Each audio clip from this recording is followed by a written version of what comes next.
Gérard Lang, bonjour. Bonjour. Alors comment se porte la chasse en 2012 en Alsace? Totalement vendue aux Allemands ou encore aux mains de passionnés alsaciens? Oui, il y a suffisamment de passionnés en Alsace pour chasser. Il y a quelques étrangers allemands, quelques Suisses aussi, c'est à peu près tout. Bon, pour les invitations de battue, c'est vrai qu'on invite un peu toute la France, mais ça c'est des invités seulement. Alors l'adjudication des lots de chasse est une exception alsacienne. Où en sont les prix? Est-ce que c'est toujours un loisir de riches? Non, c'est pas un loisir de riches, ou ce n'est plus un loisir de riches, parce qu'il y a maintenant des sociétés de chasse et des parts qui sont relativement abordables. Bien entendu, une part de chasse, oui, si vous en prenez une, vous êtes obligé d'économiser sur vos vacances. Vous envoyez par exemple votre femme tout seul à Cannes et puis vous restez ici, vous dépensez pas d'argent et vous allez à la chasse avec cet argent. Alors il y a eu quelques dérapages, notamment avec des chasses de nuit il y a quelques semaines dans la région. Ce sont des exceptions ou une dérive de certains chasseurs que vous condamnez? Oui, disons que c'est rare, c'est vraiment des exceptions à la règle et c'est souvent le cas des étrangers, des quelques étrangers qui ont des lots de chasse.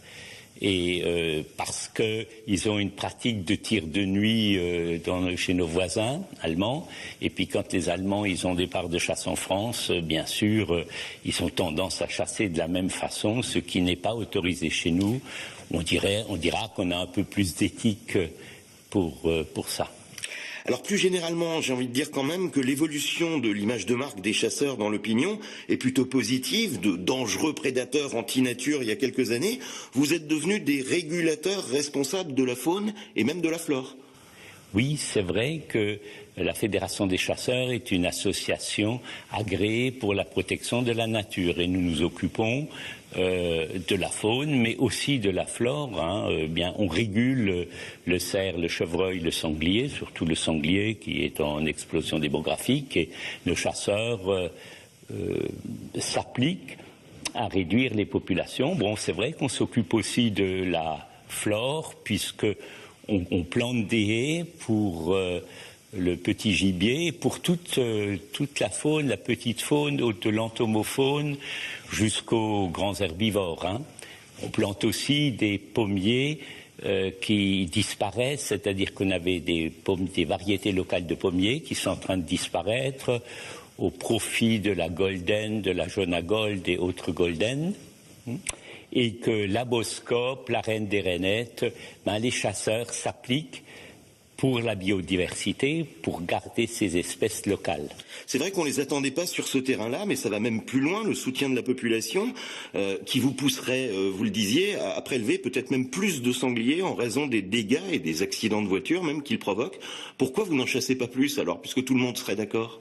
Oui, c'est pas aussi facile que ça, c'est pas aussi simple que ça.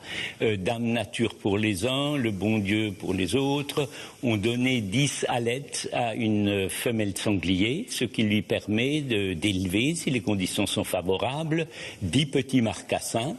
Et quand il y a des conditions favorables, comme les 10 dernières années, où il y avait toujours des fruits forestiers et des glands pour bien les nourrir, l'allée, elle arrivait à élever ses 8 ou ses 10 petits, et on ne peut pas tirer au printemps quand ils naissent, il faut quand même attendre qu'ils aient un certain poids pour les tirer, et puis on est toujours un peu en retard sur cette explosion de sangliers.